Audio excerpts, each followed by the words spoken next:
And welcome to another exciting episode of The Energy That Surrounds Us. I'm your host, Michael. You'll notice that Carla is missing tonight. She unfortunately got the stomach bug, so we wish her well and get things to feel better. So, with me tonight is Dr. Alexa Costa. Hello. Thank you for Well, having me on your show. thank you for being a guest. Thank you. So, one thing I'd like to ask is in your bio, you say you're I'm not even sure I'm going to be able to pronounce this, a thanatologist? Yes, you said it right. So, Wow. so That's that a, is someone. I'm sorry, that's a mouthful, right? it is. So, for those people who have not heard of thanatology, it is the science behind the studying of death and dying. And so, I've dedicated most of my adult life to that. And I'm a researcher and a everything having to do with paranormal and paranormal phenomena, especially when it comes to death and dying and the afterlife. So, what got you started with that? Well, my psychic gifts, I am a psychic medium. And to be more specific, I'm an intuitive psychic medium, which is someone that uses intuition to tap into the energy that surrounds us, which is the title of your podcast as well. And so this is a naturally occurring gift that I've had all of my life. And there was really no starting point to the interest in this type of phenomena. But as I got older and grew up, matured, and learned more about this energy, I started studying it. Even though my professional trajectory took me in an entirely different direction, this is something that has always been in the background for me and something I've never let go. And through the ins and outs of life, the ups and downs, I was then in a position where I had to make a decision on which way my life was going to go, in which direction from this particular moment going forward. And so I decided it was the right time for me to devote 100% of my time to the paranormal and to the research of death and dying. So, So, out of curiosity, because I hear you can get a reverend's license online, and there's a lot of debates on that. Did you go to college to study for this, or how did you get your doctorship in this? okay, so I started off in the path of being a lawyer. So I actually have a Juris Doctor, which is the educational background to be an attorney. I was a lawyer in my previous life, this lifetime, but in my previous career. I did lose my law license through a series of events. And prior to losing my law license, I had already established myself as a thanatologist in the professional arena.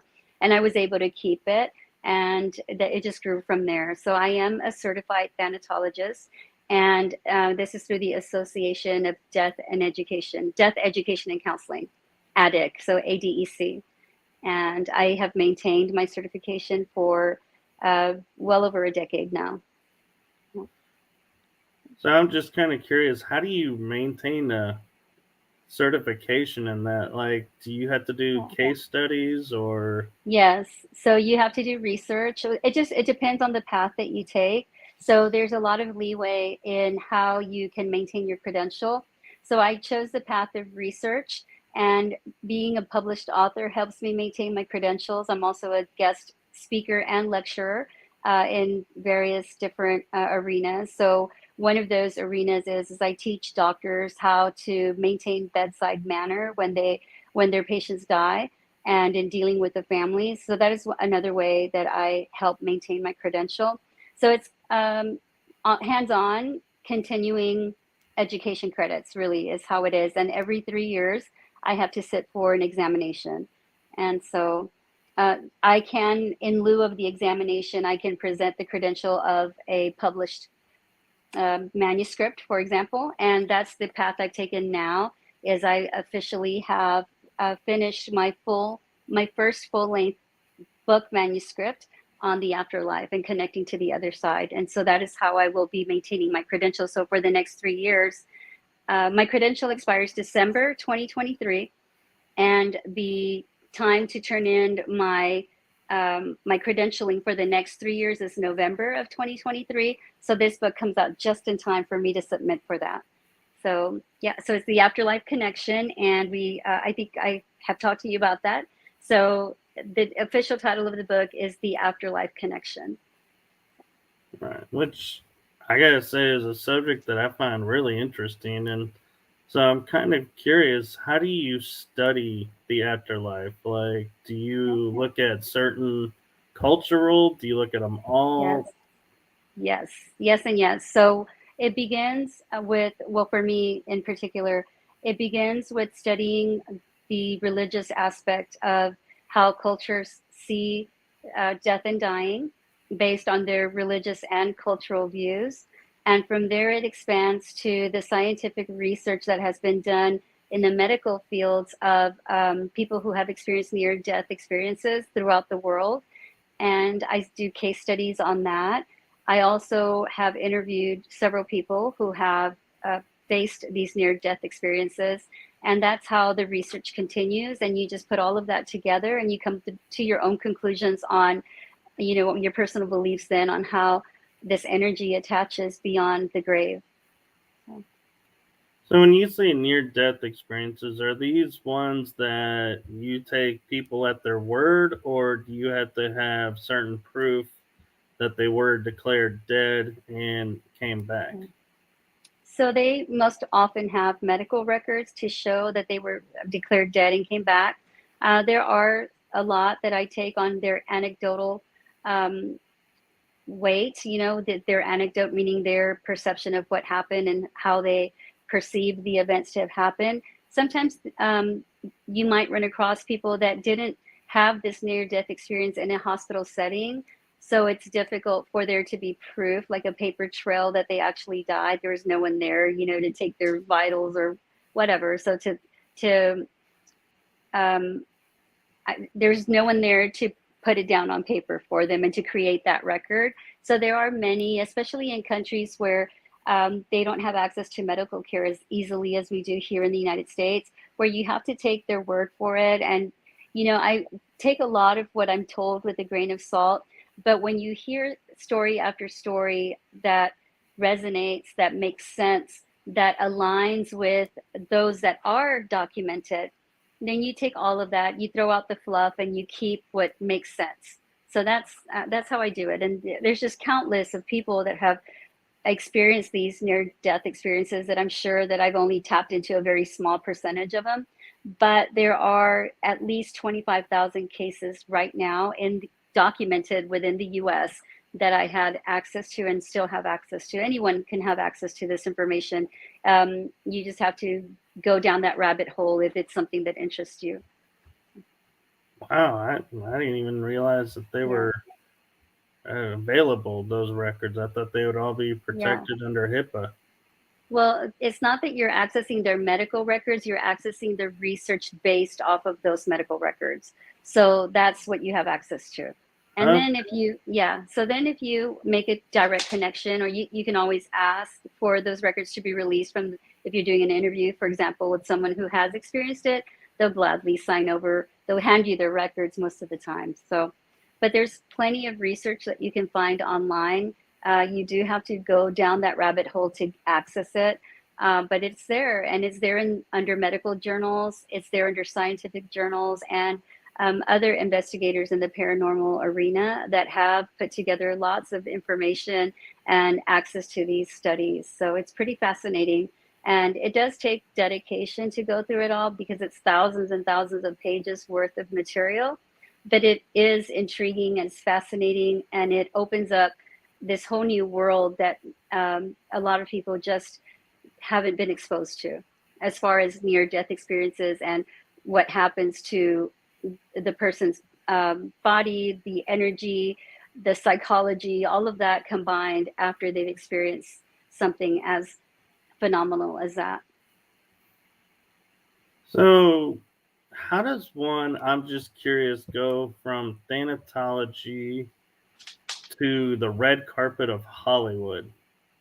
So I am a writer and have been a writer for many years, and I that's how I was introduced to Hollywood, is as a writer. I started off doing what's called script doctoring, where I was called in to make sure that scripts based on the paranormal were accurate.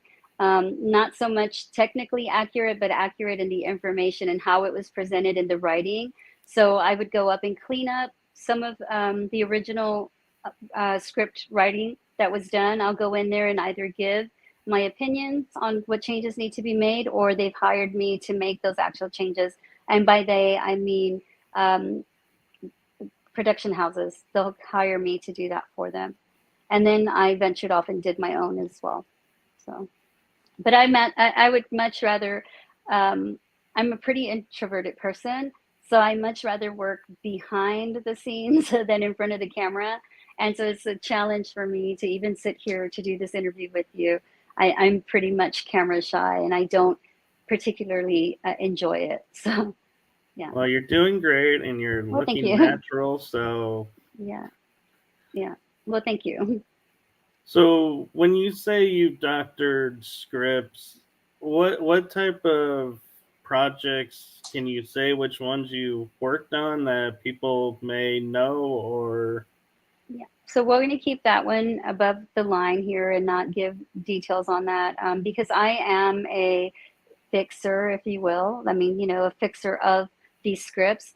I get paid to do the fixing, but I don't get credited for it necessarily.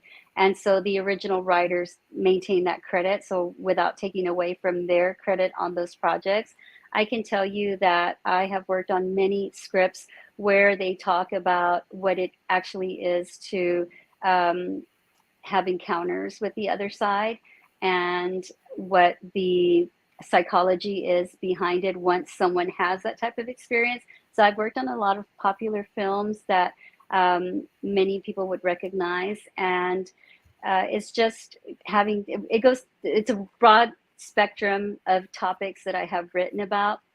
And I'm not sure if I'm answering your question, but yes, you would recognize a lot of those movies. But because I am not a credited writer on the movie, then it would be like taking credit away from the person who is actually listed as the writer.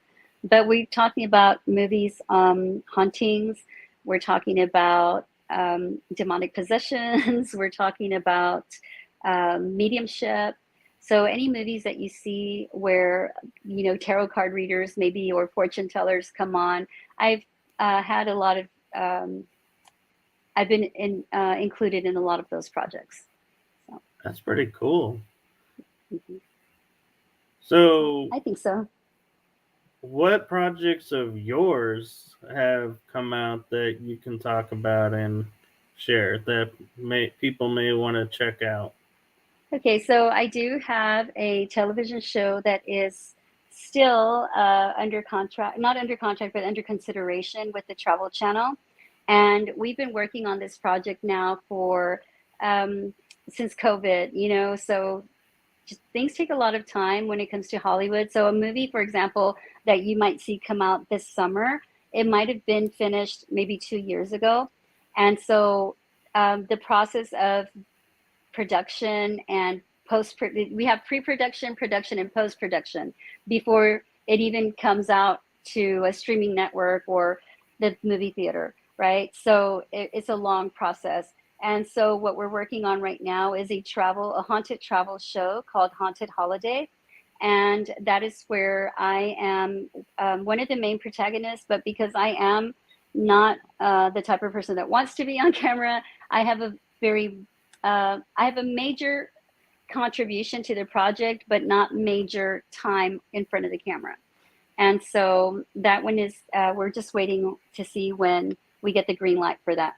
So it's called Haunted Holiday, and it is all about, it's travel-based, focused on paranormal travel within the United States.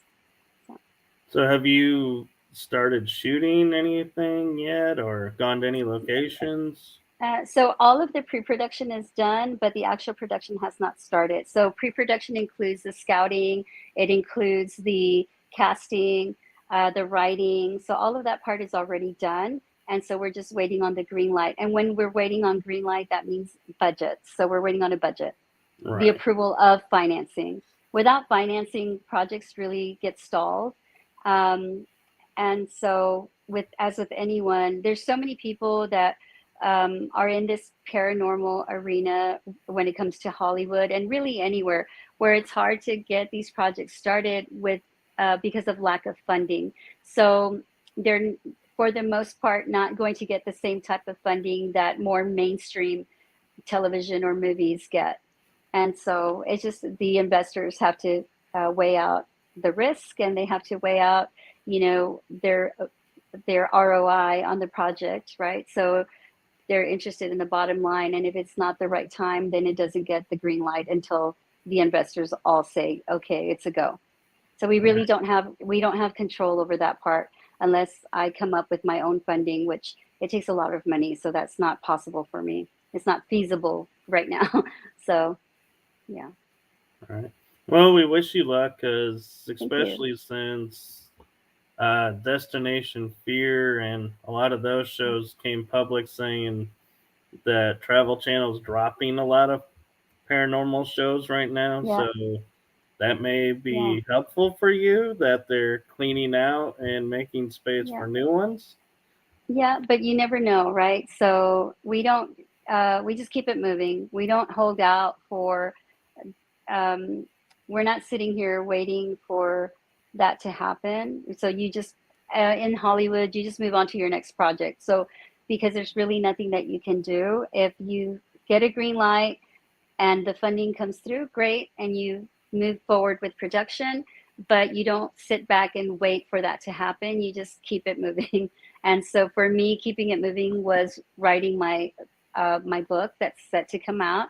And so that's how I've maintained the last almost year, was writing that book. So uh, it's very I don't know that we have a lot of things going on. Like right now, the potential writer strike that's going on. There's so many factors that go into play, and so I do know that the Travel Channel um, is I don't know how to word it, but probably slimming down on those type of shows, or cutting back, and so we can't do anything but sit back and wait. Right. Yeah. Well, like I said, we wish you luck and hope it Thank you. is a success. And Thank you. if not with Travel Channel, that somebody else picks up interest in it and takes Yep. and helps you run with it. Yes. So, your book is about the afterlife. What can you tell us that you've found out about the afterlife? So the book is specifically about communication from beyond the grave, and it is a collection of stories from clients that I've read for, that I've helped connect them to their loved ones on the other side. And it is actually an expanded version of the first ebook that I went from writing for film and television to writing for just writing book manuscripts, right? So the very first one that I wrote was just a short ebook, and this is the expanded version of that short ebook. And so what it talks about is my um, career trajectory into this field of psychic mediumship, and it highlights a lot of my past clients and current clients. Experiences with communicating with their loved ones who have crossed over. And so the book is completely focused on that, with a little bit of the research thrown in there, but that's not the main focus of the book. It's really a book to help people heal through the grief and loss of losing someone that they love and is close to them. And so hopefully it helps people who are grieving get some hope and encouragement from the stories that they'll find in this book. That's my hope and ideal with this, and we'll see how the reception that I get with it. So, I'm kind of curious, are there any cases that stick with you that you're like, wow, this really, the communication you're getting with them brings more comfort to me than, say, going to a haunted location and talking to a spirit that's long past, but I mean, I know there's differences, but what I'm meaning is there like they tell you more about what it's like on the other side? So yeah, I have the entire book is really made up of those type of stories that stick out. I've read for thousands of people, and there's uh, maybe 75 stories within the book. I don't know. Don't quote me on that. There's enough, but there's not the thousands. These are like the highlights of the best of the best. And so, to give you some examples, and I've gotten permission from every single person that I'm writing about to put this story out. I've changed their names so to protect their privacy. But so to give you examples of how these stories, I'm not really sure that I'm going to answer your question. So hopefully I do answer it. So the way that it helps with healing when someone is bereaved, when they're grieving the loss of their loved one, a lot of times people lose faith when a loved one dies, whether they die suddenly or expectedly, such as a long illness or old age. Um, but the pain and suffering is the same. We hurt whenever our loved ones die. It's painful. It's a painful experience for the most part. And so the way that I am able to help a bereaved person heal from that trauma is by bringing in that faith, um, maybe their faith that was lost along in that process, and by helping them with connecting to their loved ones. And the way that I do it is through intuition. I read the energy that is around them, and it helps me connect to the other side. So I'm not really sure if I'm answering your question. So I know that you wanted me to contrast it with like a paranormal haunting at a location that you investigate at. So I do investigations as well. So maybe could you rephrase that question in a different way? So I'm just curious because I know a lot of people wonder what the afterlife is like. And so I'm just curious if in these readings that their loved ones are like, hey, we're in a field, I'm loving this field. I have a garden to tend to. Or are they like, oh, there's this peace and calmness around. We kind of don't really do much. But Okay, got it. yeah, I'm just curious if there's ever been a picture painted. So yes, but not very frequently, right? So what happens most frequently is that I'll get validation of the connection to their loved one by getting details of how they died. That is like the number one way that I am able to connect and validate with my clients, that their loved one has actually entered the room and validated their presence with us. So they give me a lot of details about their life here on earth, their physical presence here on earth, and that is how I connect. So I get lots of details about their life while they were here physically living. And on occasion, yes, I do get the um, very detailed scenario of mostly who they're with. So I'll get names of who they're hanging out with, if you will. I don't know how else to say it. Um, and like I'll get mentions of them not being able to be present at a certain event or time and location that my client was hoping. So this is just an example. So for example, if I had a client that I was reading that didn't feel the presence of their loved one at their wedding, their loved one might come through and give me the reason why they weren't at that particular moment um, in their presence. So yeah. So Right. they might say, like, for example, um, they weren't allowed to be there because they had this other duty to attend to, or whatever the case may be. So just a general example, but that's something that might come up for me, but not how you mentioned it, like the painting of what it looks like on the other side. No, that's not generally how it comes out for me in my readings, but very detailed on how it is while they were here on Earth. Right. And so that brings actually a point that I've kind of forgotten about, but through my spiritual growth, I always view like when you pass, you do what's called a life review, and you're met with loved ones, and beyond that, really nothing I've never really thought about. And so it's interesting when you say like their loved one wasn't available because they had other tasks to do. That I Yeah, think that's something we don't think about is, we assume just because they're in the quote afterlife, they're not right, doing anything, but life continues. Would you agree? right. I agree. So, yes, I agree. So, um, from my research and studies and from interviewing people who have had near death experiences, they do detail this meeting up with family members, with their friends, with their pets, even as they are crossing over to the other side. And they also detail that a lot of them, most of them, tell me that they're given a choice of whether to come back or stay. And sometimes they're not given a choice. Sometimes they're just sent back because it's not their time to go and because they have other tasks here on earth to fulfill while they're in the physical form. So the same thing happens.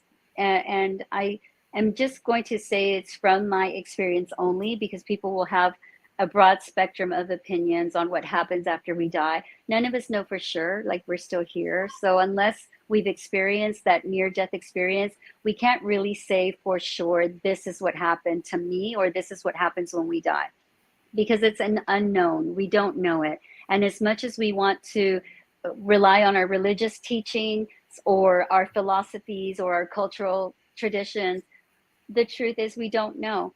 And until we cross over, we won't know.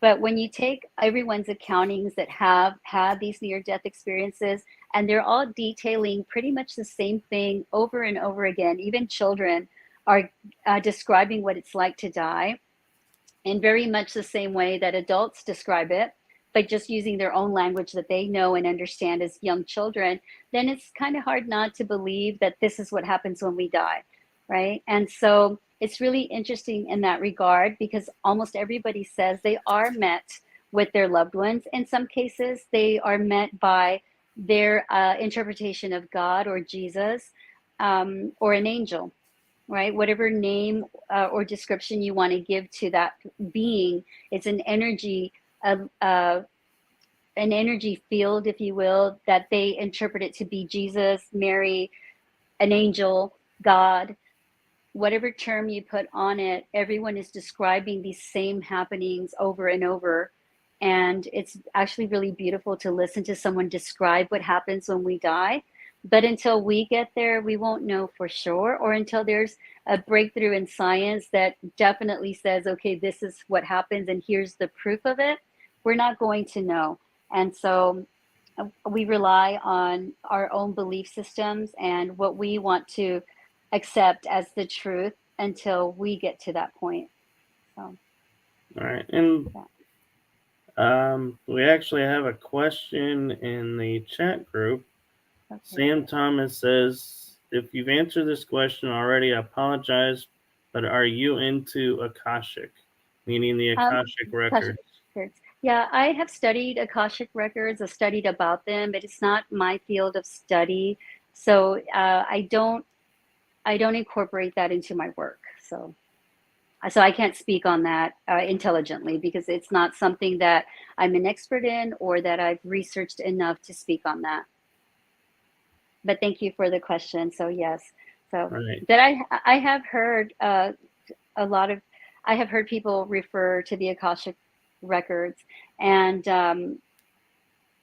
but beyond that, I don't have experience with it. Right. And from what I understand, they're like the records of the soul. Yes, So that, I mean, if you're able to tap into that, wow. But at the same yeah, token, though, um, my personal understanding of the Akashics are nobody can read somebody else's Akashic records, so they're they have guardians on that and energy guards, kind of safeguards, I guess. yeah. So I'm not sure when people say they can read the records, I'm not sure how they're getting permission. It must be because you granted permission on a subconscious energetic level. Yeah, so I don't know that either, but the people that I have interviewed that have had personal experience with reading their own records, they have described to me that they are shown basically their life up to the point of passing. And these are people with near death experiences. And they're also given the choice to return back to Earth into their physical form because this is where the task comes in, the unfinished business that they were sent here to fulfill while they're on Earth, also known as our soul's purpose, right? Each of us, and I'm saying this very loosely because we all have different beliefs. In my beliefs, I think that we all have a soul's purpose, something that we have been sent here on Earth to fulfill, either by our own choosing or by our higher powers choosing, right? So a gift that we've been given to come back.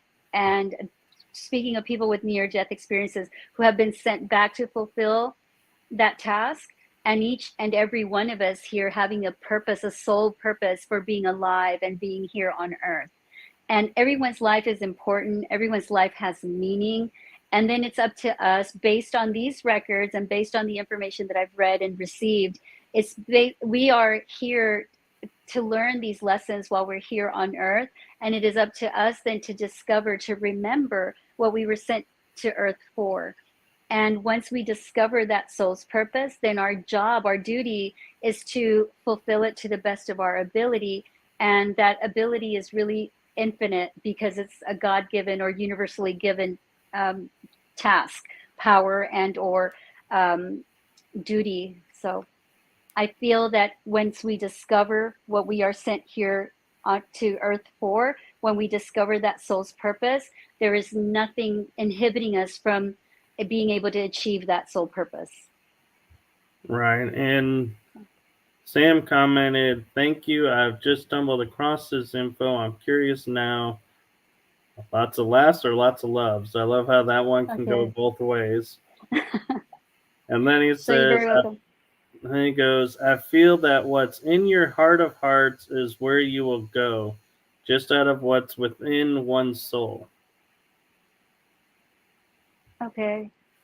I'm not sure I understand that. So I think what he's saying is, if I'm understanding it the way I understand it, is when you're learning what I would call lessons, or you say the soul's purpose, as long as we're following our heart and doing what's in our heart, then we will, find our path. And no matter how hard it is, we'll always find our way through it. And I think yeah. my feeling is, though, as we're coming across, because I don't talk about it much, but I've had, I believe, probably 3 near death experiences. And every time I came back, there's always this little bit of what was I thinking moments when I come back, because it's like, it was so nice there. Why couldn't I stay there longer? Yeah, I have heard that a lot. Almost everyone says that. Almost all of them regret coming back, except for those that have young children that that was their bigger pull, was to be here with their children. So I get it. I haven't experienced it, but I definitely get what you're saying. So Yeah, and I actually had I guess I would call a spiritual teacher, who told me one day, I said, I feel like I, was sent here to help and do all of this, but I'm struggling with this because how do you know? And she said that's the hardest thing for people to deal with in their hearts and with their purpose and lessons, is like the example she gave me is, if a child runs out in the street to chase a ball, you have the opportunity to save them. Do you save them? And I said, absolutely. The child is worth saving. And she goes, but now that child a week later will get hit by a train because that was their soul's purpose or lesson was to learn. And because you interjected, they had to learn it more harsh. Which would have been better, the car or the train? And I was like, well, damn, you put it like that. It's like, geez, So, yeah. So going back to the person who sent the message, now it's very clear, I think, what they were trying to say based then on your explanation and now with this example that you've given. So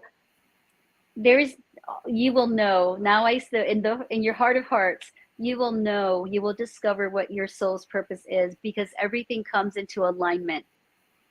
It's a divine alignment that occurs.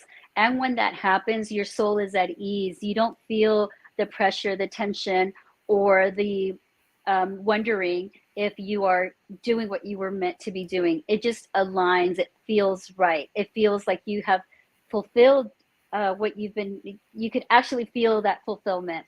I could tell you that I have found my soul's purpose, and it is in doing what I do. And I'll tell you that before, I had a very successful career as a lawyer. I hated every minute of it. Not every minute, that's an exaggeration, but overall, I knew that it wasn't what I was aligned to do in this lifetime. And so when all of these things happened in my life that led me to this path, to fully embracing this path, I feel that for the last several years, I have felt that, okay, this is where I'm meant to be. This is where my soul's purpose is aligning. And I'm happy, and it's just a different feeling. Before it was a struggle, the having to prove myself, the having to be the best at that. And now I don't have any of those qualms. I do what I do, and I accept my gift, and I live in this peace and harmony every single day without questioning, am I doing the right thing? So I think that for a lot of people who stress about wondering if you're doing the right thing, are you doing what your soul has been called to do? From my personal experience, I think when you reach that level, you will know without a doubt that you are aligned with your divine purpose. And so with this example that you've given with this lady saying, do I save that child? I think most of us would save the child, because maybe our soul's purpose was to save that child. And maybe whatever happens between the week that we save them and the week that they eventually suffer and die, maybe that week was a turning point in that child's life for them to fulfill their soul's purpose, right? So it's not really an intervention or an interjection although we can deviate from our soul's purpose, we will eventually get to where we were destined for. And so the same thing with this example of this child, that child's destiny maybe was to have an early death, but what happened between point A and B, being saved and dying, in that span of that week, maybe that child fulfilled his or her soul's purpose. We don't know that. That's beyond our control. So Right. So save the child. Save the child. That's what I'm saying. So yes. Yeah. And any time, it doesn't have to be a child, right? So maybe the test that we've been given is to be that friend that's needed, or to provide, support to someone who needs it.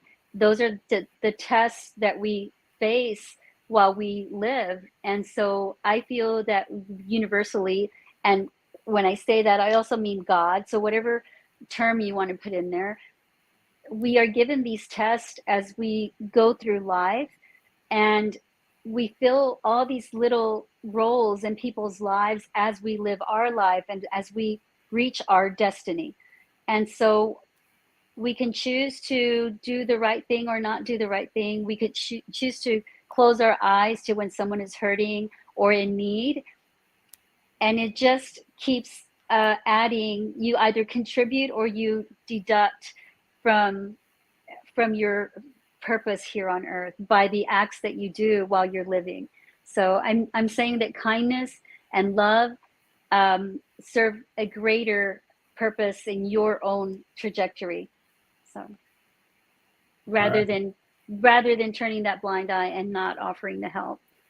Right. And I understand that, and yeah, I find more comfort in your explanation than the one that I was Yeah. given as a teenager. And Sam corrected me that I mistakenly said he, and it's a she. And so I apologize for that. And she Okay. says, yes, thank you, Alexa. You're welcome. I'm Thank looking you. for that. It will be nice to feel that. Yeah. There will be no mistake. Believe me, no mistake in it. You will know. And so, one of the things that I'm kind of curious about too is when you say, like in my own experience, when we're given the choice to come back or to stay, how, it's what do you find is an aftermath of that? Are people coming back with more awarenesses, different personality traits, or like minor changes, or are they more commonly just the same person, just with the more awareness? So, in my experience, what I have found is not a completely changed person, but a very changed person in the way they perceive life here on earth. Um, Almost everyone loses the fear of death and dying. Not that they welcome death, but when the time comes, they don't fear it. And there's just a new awareness of what is beyond the veil, what is waiting for us after death. And so I think that it lessens that fear of the anxiousness of not knowing what to expect. So I'll give you a personal example. I have not experienced a near death experience, but I have been sick twice in my life, once with pneumonia and once with COVID, to the point where I believed I was dying. And the feelings that washed over me at that point was calm and peace. And I wasn't afraid because it felt beautiful, right? It was better than the suffering that I was experiencing because of the illness. And when I look at that experience, and probably the experience that you've had, but definitely the people that I've spoken with in detail about their near death experiences, then there's an all knowing that what lies ahead is something so beautiful and so peaceful and not even painful at all, that you're not afraid of it. So those people that come back from their near death experiences, they look at life differently. So they are definitely changed, and there's no way to undo that experience. So they will carry that with them for the rest of their lives, and all the choices that they make from that moment forward will be based on that experience and what their newfound knowledge is.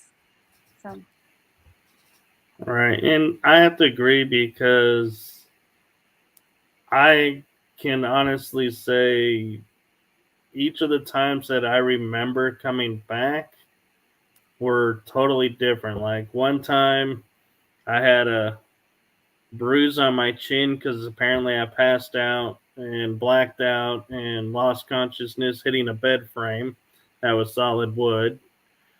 So that wasn't too pleasant. And another time my body reacted to me coming back in.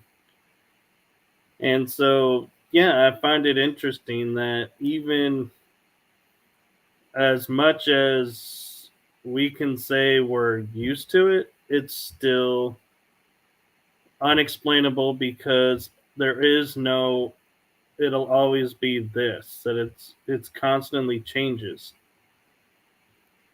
got it.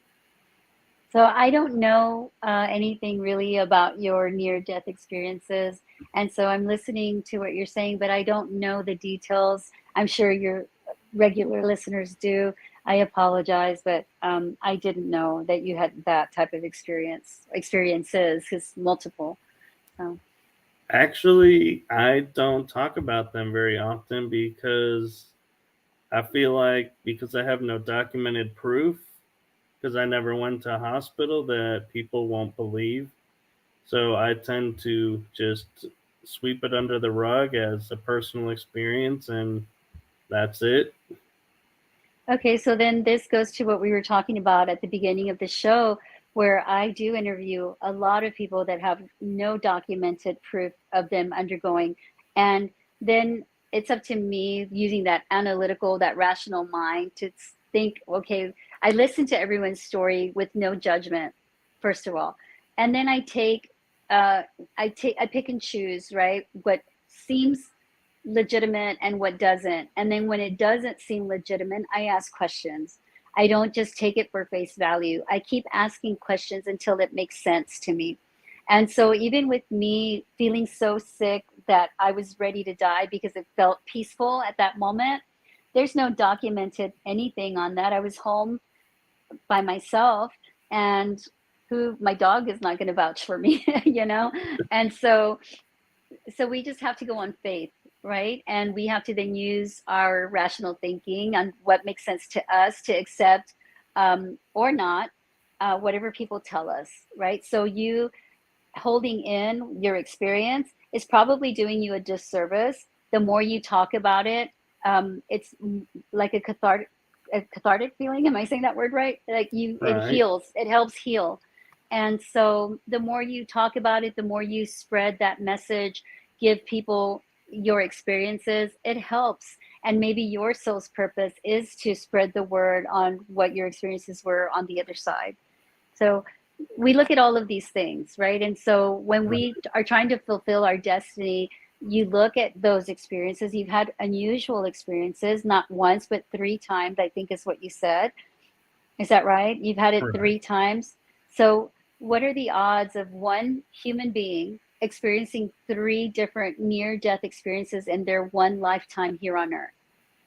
So, meditate on that and see what the universe is trying to tell you. Maybe your soul's purpose is to teach others, people like myself, and just generally about what it's like to die and what it's like on the other side. And what, I don't know, have no idea what you experienced or what you saw, but maybe that is what even one person needs to hear to keep them going, right? So your story is valuable.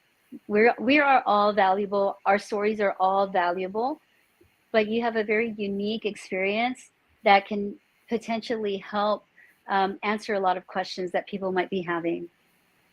Right. And I guess the other reason why I kind of don't bring it up very much is because I have memory of what led up to it, and then I have memory of coming back. The in between part where I'm actually on the other side, it's like completely blank. It's like I feel like I have ideas, but I can't really say, oh, yeah, this time I talked to this person or saw this person or I was over in this place. It's like it's completely blank. It's like you were saying A to B, and all that gray stuff in the middle just vanished from memory.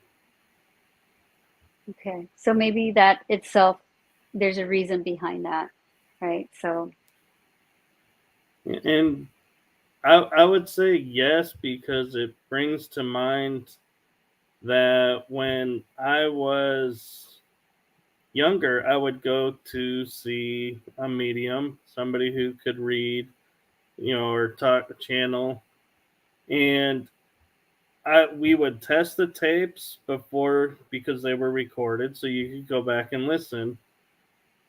When we tested the tapes, everything was fine. When the session was over, I would go into the car with my parents, put the tape in, and go, "You guys got to hear this." All of them, and I mean all of them. I probably did maybe 10, 20 readings with this person, all blank.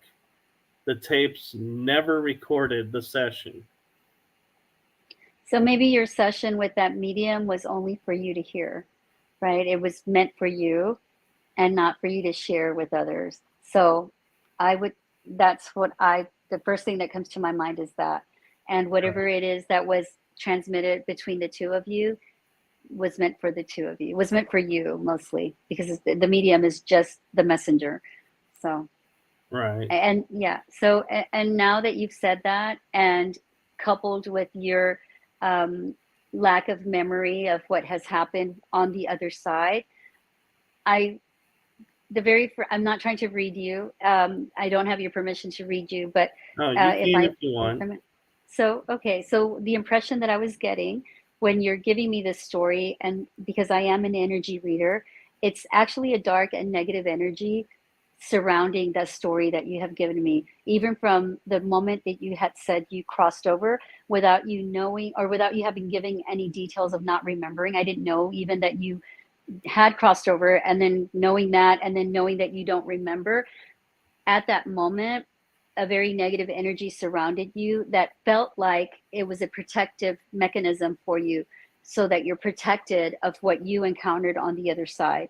And so I don't know, I don't know if it was good or bad for you to know or not know, but if I would trust what I'm feeling and the energy that surround you, which I do trust what I'm feeling, it feels like it was a protection mechanism for you. And because maybe what you faced on the other side wasn't very pleasant. And so, but it's just my take on what I'm reading around you. And the sessions with the medium feel the same way as well. And when I say to you that it's something that maybe wasn't meant to be shared, it feels as if that connection that you made with that medium, and keeping in mind the mediums are only messengers. There's nothing special about us.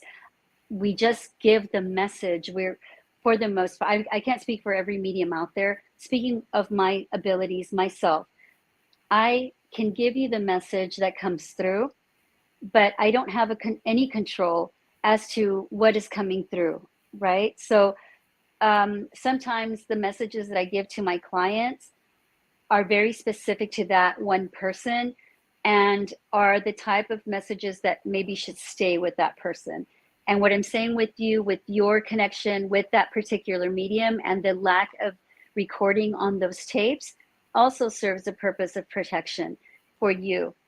So I don't know what you have going on. I don't know anything about those discussions with the medium, but it feels like it has a very negative connotation, a very negative underlying feeling of that. So, All all right. right. So yeah. Well, I gotta say, from a perspective of paranormal investigator that I am, I I kind of find it interesting that you say dark and then it's protective, because I always think of light as the protector, and so Yeah. it's kind of making me step back and think of, when I encounter stuff now in my, when I if I get that dark feeling, it's like I got to step back and be like, is this a protection Right. feeling, or is this really something that I should turn around and walk away from? So you've given Yeah. me something to think about. So I'll tell you that light and dark, right? These are energies, that they're energies that we feel. Dark is usually attributed to evil and to malicious, right? But we gain power from the darkness just as much as we do from the light. And sometimes they balance each other out. A lot of times they balance each other out.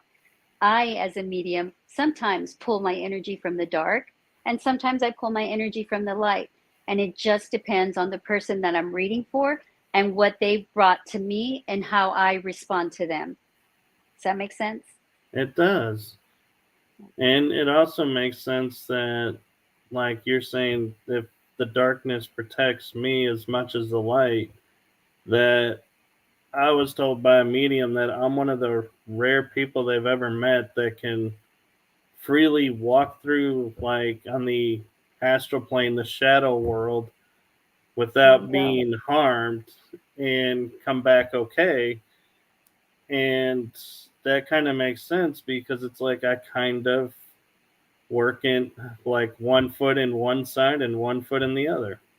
Okay, that's perfect. So now let me say this to you. Let's get rid of that phrase kind of, and let's embrace it for what it is, right? You have this, um, I don't want to call it a gift, but let's say a gift, right? You have this ability to take from the darkness as much as you can take from the light.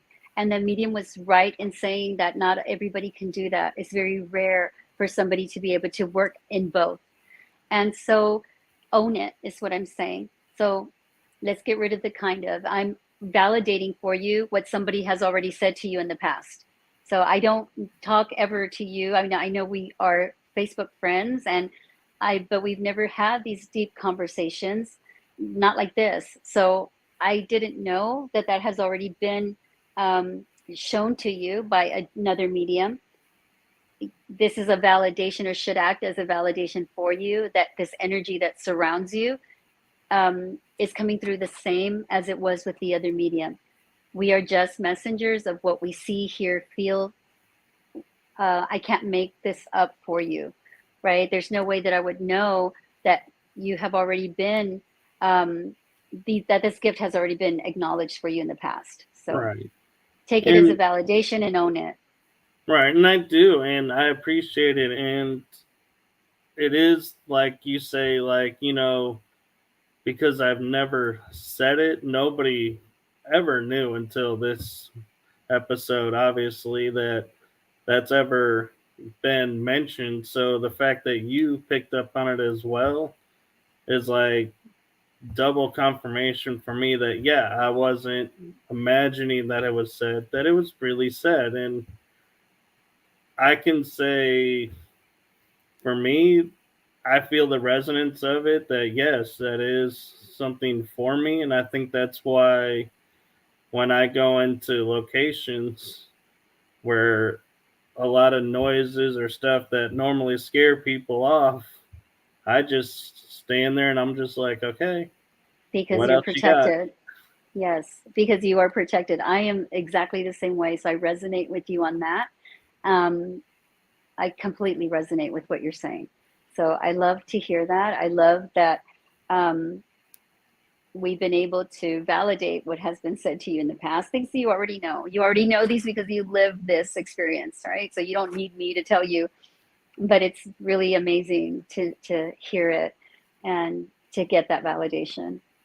Well, and it also is as much as that as it's something that's nice to be reminded of, that you may believe it and have it in your core, but we are only human, and there are times that like you caught me saying kind of.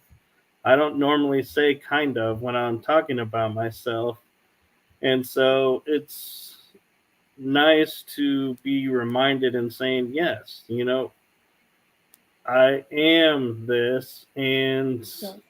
you see it, I feel it, so therefore it is. Yeah, we are all powerful beings, and we all have our unique gifts. And I am much like you, into where I can walk into the darkness and I can feel fully protected. I'm not afraid. And it's not to say that I never feel fear, but when it comes to haunted locations, or where it comes to negative energy, I don't feel any fear, because I walk in there knowing that I'm fully protected, and it's just another normal day on the job for me. Right? So I think that's what you're describing for you as well. While other people Right. might cower in fear, you boldly walk in and you do your job and you leave, because you know that you're safe, that you're protected, and that you're just doing your job. And there's nothing to fear when you walk in with that power and that faith and that belief that you are fully protected, divinely protected, whether it's dark or light, right? You are protected. Right. And I want to touch on something else, but Sam's been commenting in the chat room, and I don't want to neglect the chat room. And Okay. Sam was saying, it seems when we do the right thing as human beings, it backfires. Still can't turn my back on another, even if they have, even if they have me. Oh, meaning they turn their back on her. I couldn't live with that, right? And Well, so, we can't be martyrs either, right? We can't sacrifice ourselves for the benefit of someone else. Can't continuously do that, right? So you have to have boundaries. You have to draw a line on what you're willing to accept and not, right? So there is a difference between doing the godly thing or between doing the, divine calling thing for someone else to help them. I can't see, the chat pops up and it leaves, so I can't read what's coming through. It's so quick. But what I am saying is that you can give all of yourself to someone, and if they continually take advantage, continue to hurt you, continue to take from you, continue to test you, living in our truth, walking our soul's purpose doesn't mean that we have to accept those abuses from other people, right? We do what we feel within our heart that we can do to help out someone, to help out in a certain situation. And then we do that. And then sometimes you have to draw that line and walk away from it and not look back and feel the obligation to continue to give of yourself, even when someone is unappreciative of what you're doing for them or hurting you. Yeah. And she says before, she's got a couple of good questions here, but before that she mentions, I didn't actually die, but I thought I was about to bite the dust, but a calm and peaceful feeling came over me, like it was okay and all good. So similar to what you had happen. That's exactly how I felt. I was okay with it. If I died, I was okay with it. Yeah. And so I did, so she's got two questions for you. I know we're on the hour. Do you have time to answer some more questions? Yes, I have time. Okay. Let me see. Now this question did stay up, so let's see. If you want to read it, sorry. Yeah. Oh, it's I can pop it on, and sometimes if it's like a hello, I just put it up real quick. That's why you're seeing it and it disappears. Got it. Okay. So her first question is, how did you learn to know what feelings are yours and what are not yours? And the second question is, I'm having a hard time understanding whose are whose. Okay, so yeah, I can answer that question easily. Meditation. Go within yourself to learn yourself. And meditation works wonders. It doesn't have to be a formal meditation for 20 minutes every day. One of my biggest loves is meditating when the shower water hits me, 5-10 minutes, whatever it takes, and just reflect. Try to go within and feel. I don't know, let me see, how can I explain it? So you ask questions, you meditate on those questions, you ask for divine guidance, and you wait for the answer to appear. And then you will get to know yourself more the more you meditate and the more you reflect on the answers that you receive. I'm a big proponent of journaling, writing down, like after the shower, write down the questions that you asked, write down the messages that you received. And over time, you'll start seeing that pattern, and those answers will become second nature. You'll know. But without taking the time to know yourself and going within, it's very difficult because of all the chatter that goes on in our minds, all of the external noise that happens, right? So it's hard to tune in when there's so much going on around us, that it is very beneficial to just take some time out for yourself and to learn about who you are, and your inner voice will then answer those questions for you. Right. And to kind of piggyback on that, my experience, Sam, has been, if, say, for example, somebody cuts me off on the road and I get angry. Normally I don't get angry. So then I sit there and I think, okay, why did I get angry? And then it's like, and then I start to feel around me, like you're kind of saying, meditate, and I'll be like, okay, there's a lot of, I'm in traffic. I'm willing to bet 99% I'm not angry. Somebody else is, and I'm picking up on somebody else, and I'll let it go. So I always will watch situations, and when I start acting out of my ordinary, that's when I will sit there and say, okay, is this mine?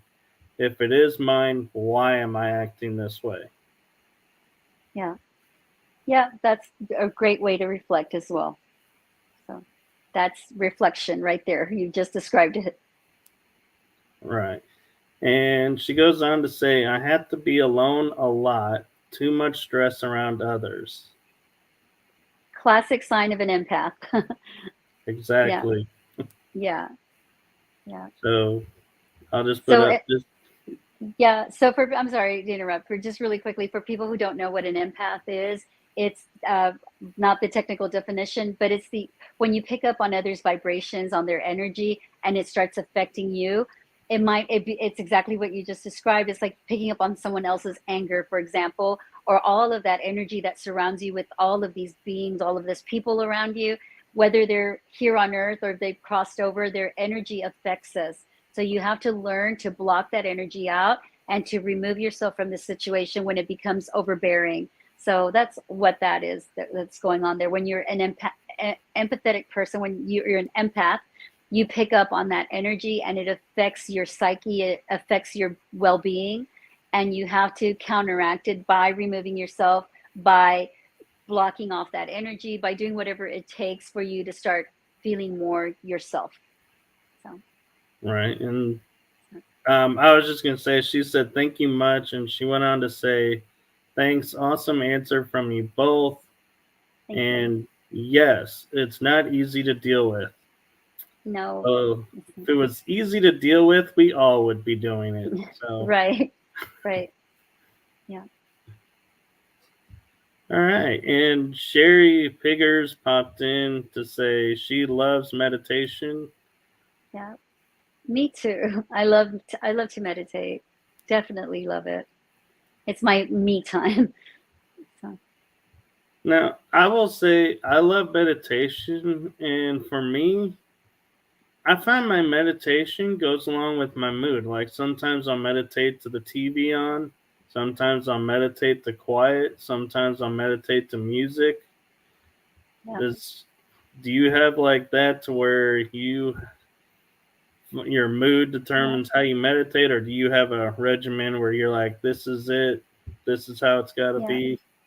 I never saw it as my mood determining how I meditate, but yeah, you're right. It does depend on what's going on, how I'm feeling. I think music is great to meditate by. Sometimes the traffic, or, I meditate anywhere. I have taught myself to meditate in any circumstance, under any circumstance. So sometimes when it's overbearing, like if I'm in a crowded area and it's loud, I'll zone out and I'll meditate.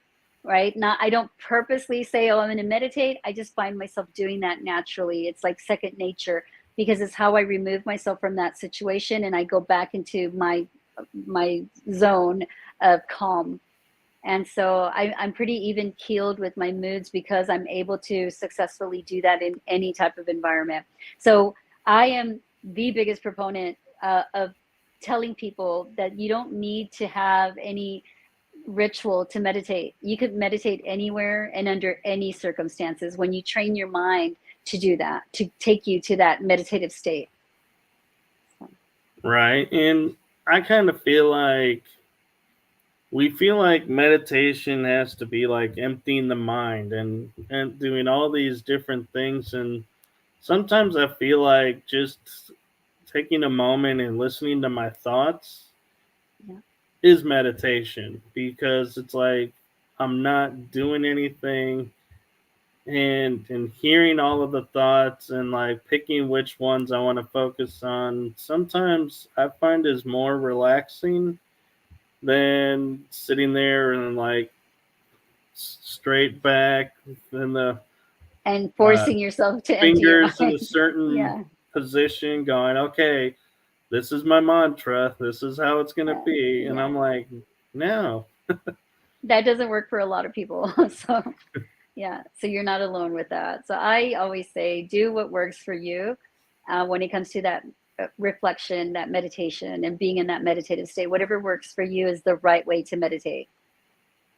Right. And when we were talking earlier, I said that I was going to mention something about the paranormal, but I shifted over to the chat group. Was I find I don't need to do the antagonizing of spirits But I was on an investigation where I was the only one left up with someone who was channeling a spirit, and I looked at them and I could just feel something was going on.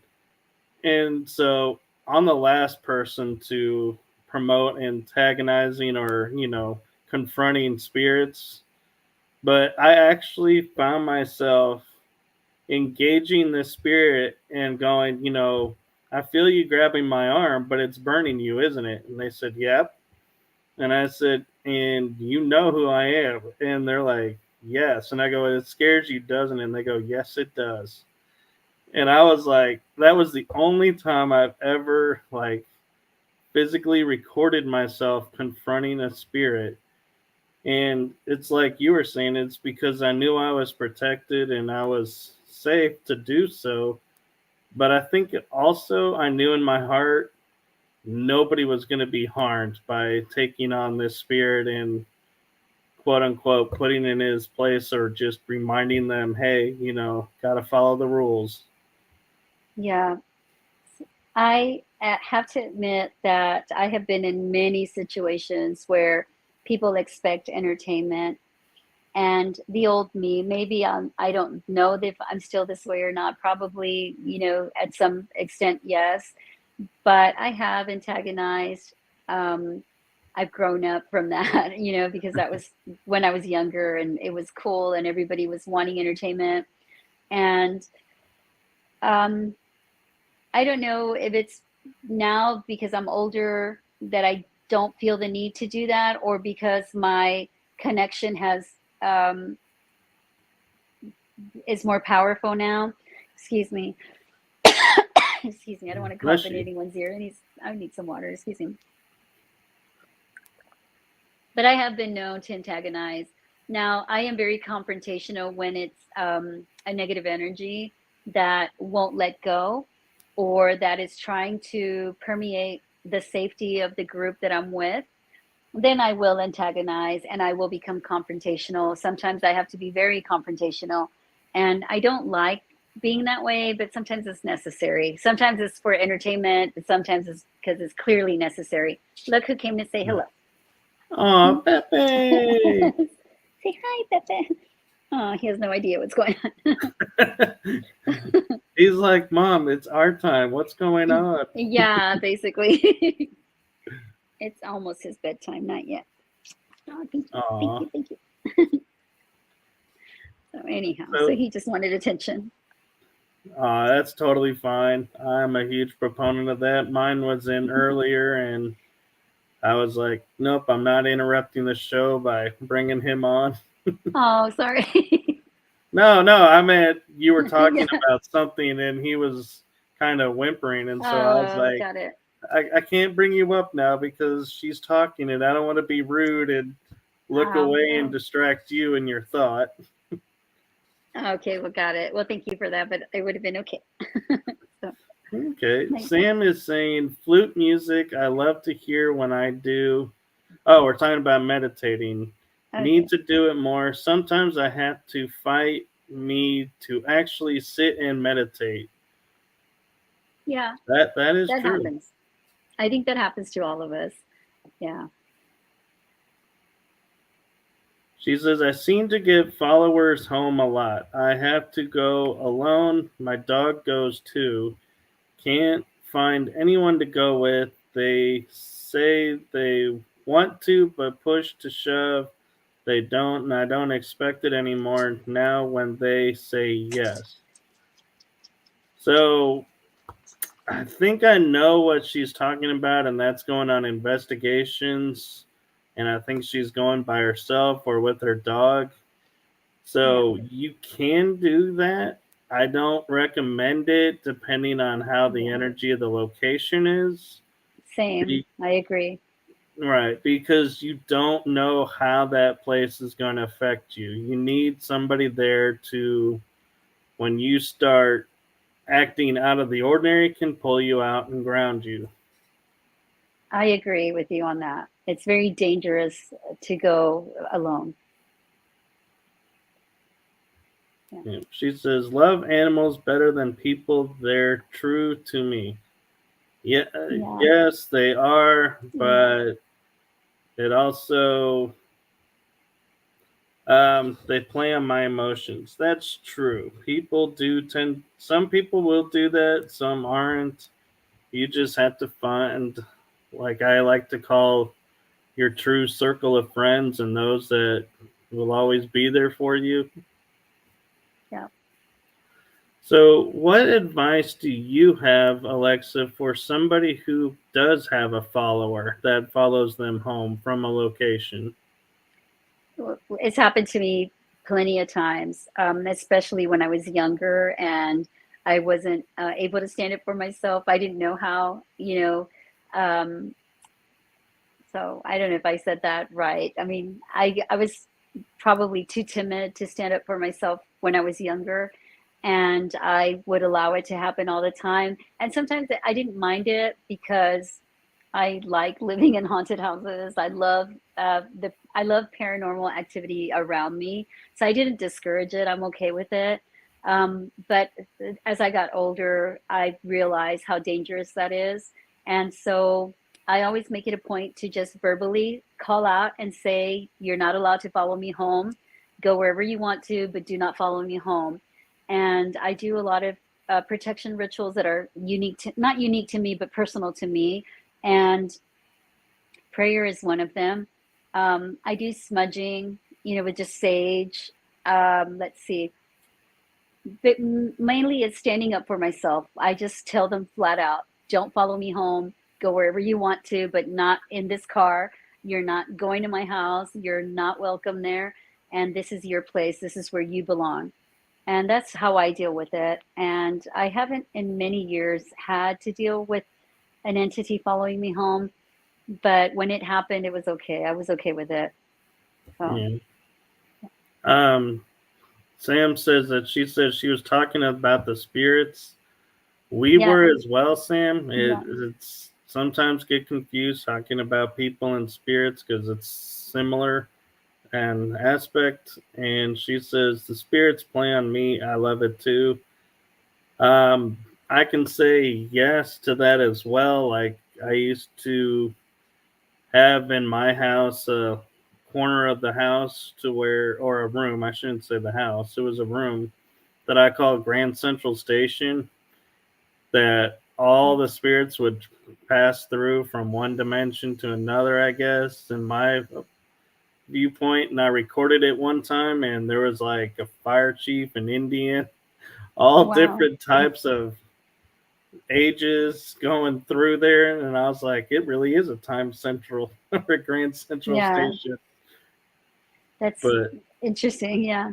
yeah, but you have to be careful doing that. And I had guardians set up on four corners of the property and guards on the room so that just not just any energy could come walking through and messing with the house. So you do have to protect.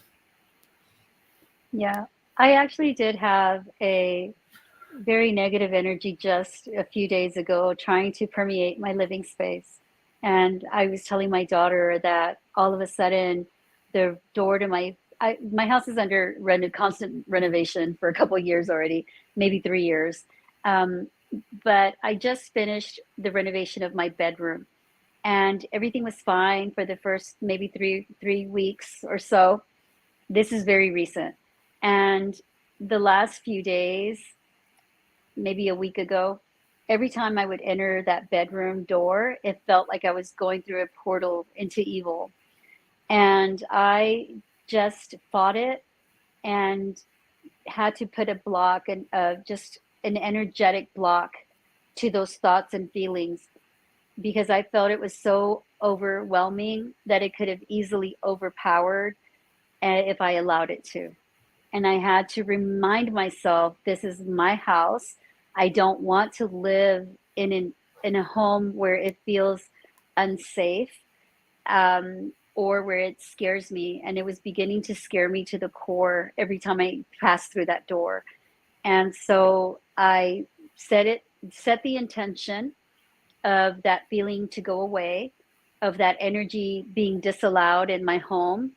And within 2 days or so, maybe 3 days, the feeling went away. But that was like this energy struggle with whatever that entity was that was trying to permeate my living space. It didn't feel good.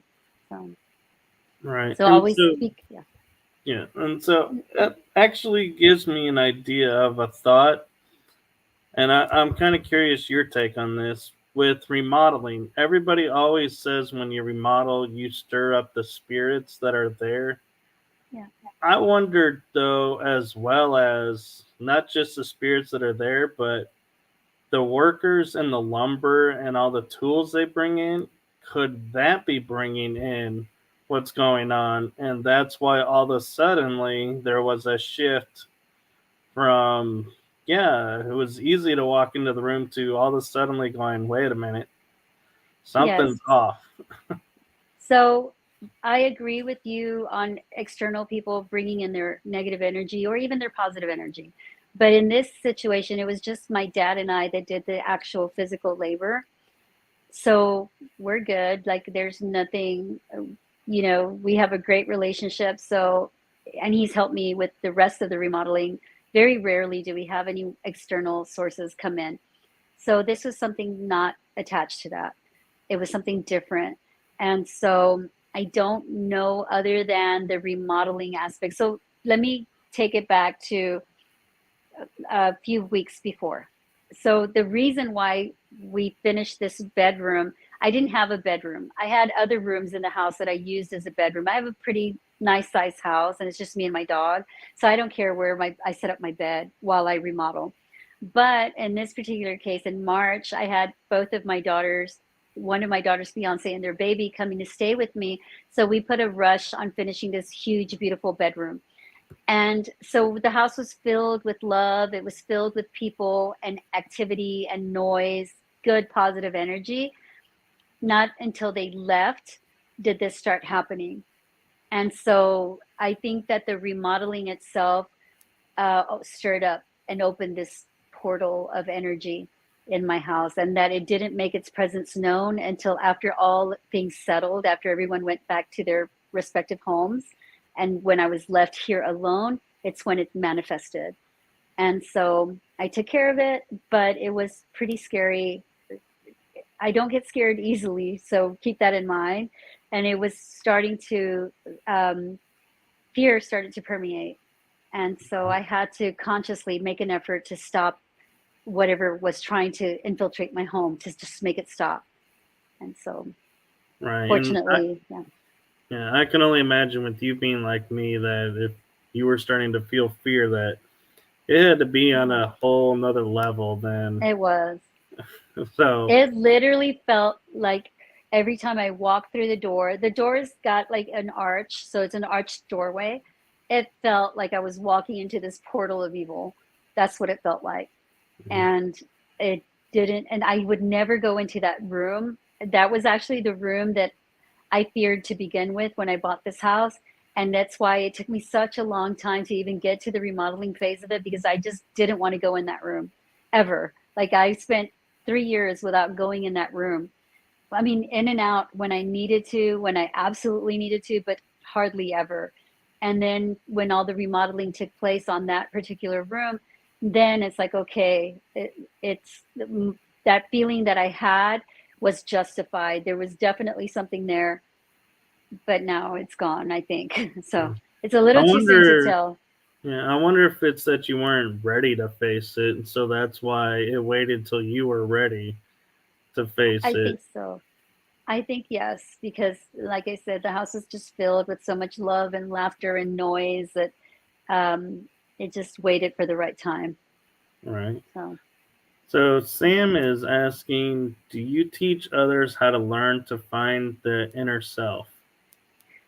yes, I actually do. So I'm not very good on social media. I'm trying to be better, but I do have a YouTube channel called Goddess Intuition. And if you go on to YouTube, you'll find me there. And there's some resources on there. And I've committed to do better. This week, I've been learning new skills to, um, just teach me about social media more than what I know. So she'll find some information on there. I guess you can hear me, so let me tell you, you'll find the information on there if you just go to YouTube at Goddess Intuition. So. Well, I can tell you from my own experience that yes, social media is a huge learning curve. I'm still learning as well, so Yeah. I totally understand you on that. I fought it for the Yeah. longest time, and now I'm like, nope, it's what you got to do. Yeah, I'm in my 50s, so it's so hard for me to, I mean, it's not hard. I guess I just don't make the effort. We want to like sometimes be stuck in what we know. And the reality is that this world has changed and it's changing, ever evolving, and it just seems sometimes like it's too much to keep up with. And all of that, I mean, energy affects me and everything I do. And when I get overwhelmed with not knowing how to do something, I shut down. And so I have to consciously make the effort now to just stay in the moment and learn social media, learn how to market, learn all of these new things to me.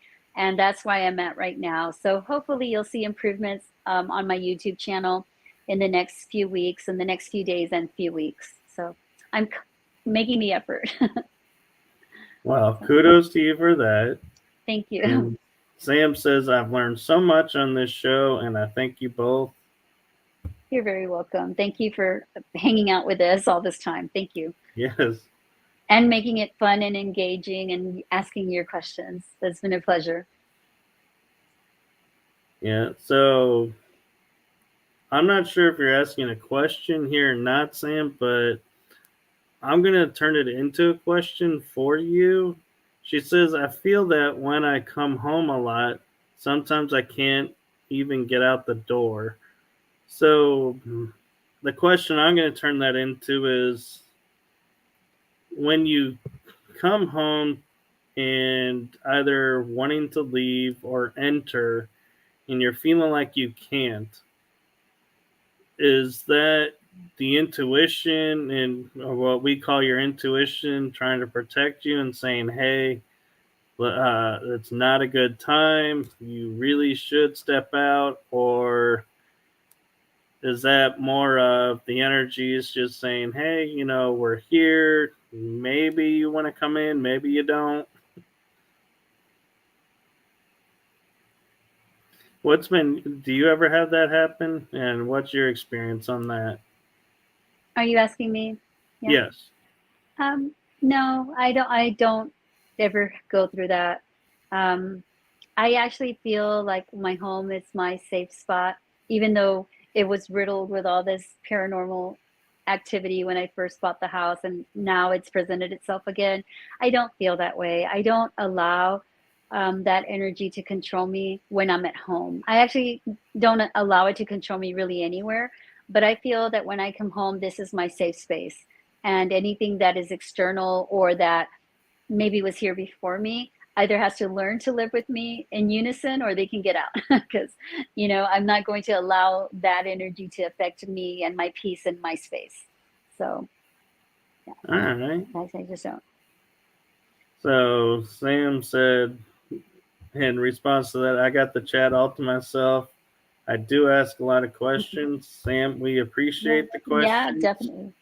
So I'm glad you got the chat to yourself and we got to answer all your questions. And she says, I think in response to my question, she feels like something won't let her in her house.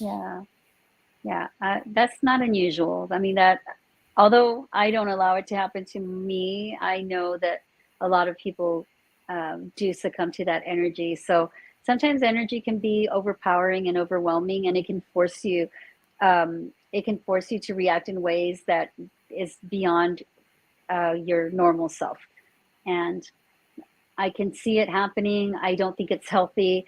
I think that you need to stand up for whatever is in your home. I would just do cleansings. I'm a big believer in prayer, white light candles burning. All of those things will help protect you and at least provide that extra layer, that extra shield to protect your energy.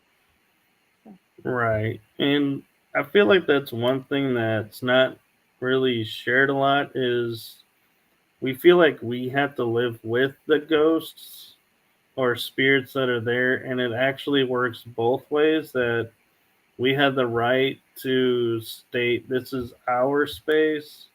So you, like you were saying, you either live with me or you have to leave, and that is totally fine under what I was told is universal law. And whether the spirits are what we would define as positive or negative spirits, they all have to abide by that law. There is no, oh, well, there's a gray area, so I can hang out over here. No, it's if Yeah, you no, own it, you own it. They don't have a say. right. But now being mindful that whatever entity or spirit is in your home or whatever energy resides in your home, they were there before you, right? So it might have been their home before it was your home, and they don't understand that now you're the new owner. I think that's what happened here at my house when I first bought it. I was actually the first person. The house was built like in 1880, and I was the first person to own the house outside of the family that owned it originally. It was handed down, from person to person. I was the first non-family member to own it in their lineage. And I was like, I had a hard time when I first moved in here. I had paranormal investigative group come in and document everything that was going on. It was tough, like the first couple years. And then we learned to live together, or they disappeared. I don't really know. I don't feel their energy except for now recently with this new part of the remodeling that was going on. But you do have to sometimes compromise and make room for whatever spirit energy is there, especially if they own the home before you and may not understand that they are no longer the owner of the house. So, but it's up to us whether we want to allow that shared space, or if we want to put our foot down and be firm and say leave. Right, I'm okay with spirit energy around me, definitely okay with living as long as I don't get bothered. Sometimes I like to get bothered. I like to hear footsteps or unusual noises. I like that. It keeps my spirit going. It gives me energy to know that I'm living amongst spiritual beings. But a lot of people obviously don't want that, or they're afraid and don't want to deal with it. Depends Right. on what you're looking for, or how well you can handle it. So, Sam, I would advise for you is to sit down with it, not, metaphorically, not actually sit down with it, and just lay out some rules and being like, we share this space, so you can't lock me out or you can't lock me in, and just be firm with what you want and say you're free to do whatever you want to do as long as it doesn't interfere with me being able to live here and do what I need to do. That's perfect. Let's see. She says, I would tell what I felt before I bought this and have tried to scare me, but they didn't. It's the ones that follow that I have a bad time with, I guess. Oh, long story about that situation. So, yeah, just sit down and just, be clear that, if you want to coexist and if they're not willing to coexist, then own the space, like Alexa said. And so, those are the options. And, good luck. And I hope it works out and that you get access to coming and going from your home like, you want. Yeah. So she says, thank you both. Much awesome advice. You're You're welcome. very welcome. You're welcome. All right. So, to close this up, Alexa, I'm kind of Yeah. curious what's next for you. Are you gonna write another book about the afterlife, do more investigating of it, or do you have another project in mind you're thinking of doing along with? Okay. Well, this book is probably going to be, I'm going to say that this book will cover the next year for me. This is a lot of work putting it together. And so I'm just going to go about, my daily practice of mediumship. And that's my life. So my life is writing and doing mediumship readings, connecting people to the other side.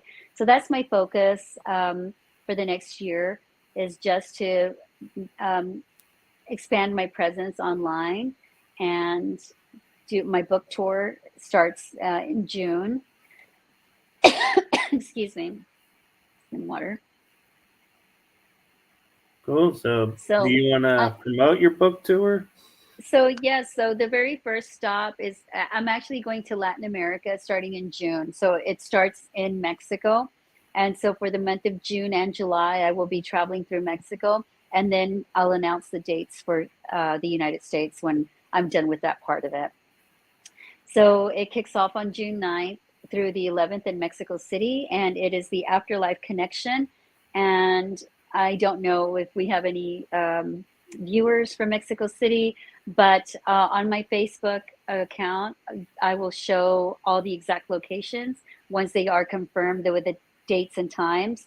And if they could just check that out under Facebook at the Alexa Costa, is where they'll find all that information. But yeah, so thank you so much. My book will be on Amazon and Barnes and Noble, and it should be available. It was supposed to be available this month, but it will be available in the month of May, and that will be available for purchase. And they could either download a digital copy or they can get a soft cover on that book.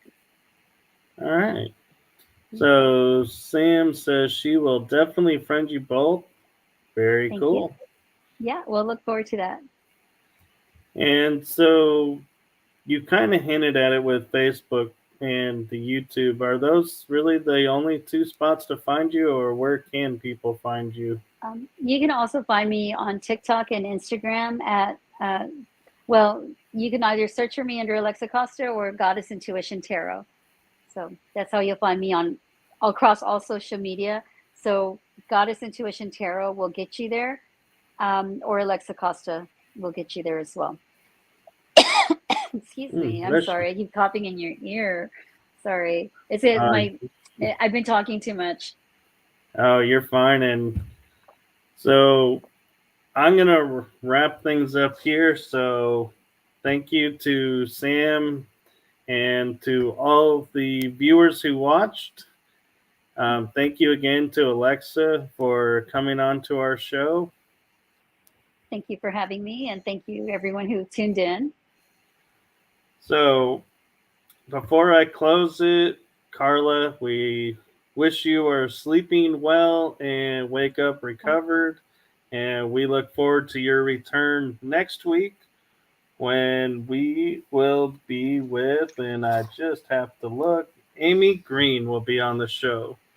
So we're excited for that. So for all of you out there, if you're going to be investigating this weekend, have fun, be safe, and always remember to write down your investigations experiences, because you can't always catch them on camera. So good night, everyone.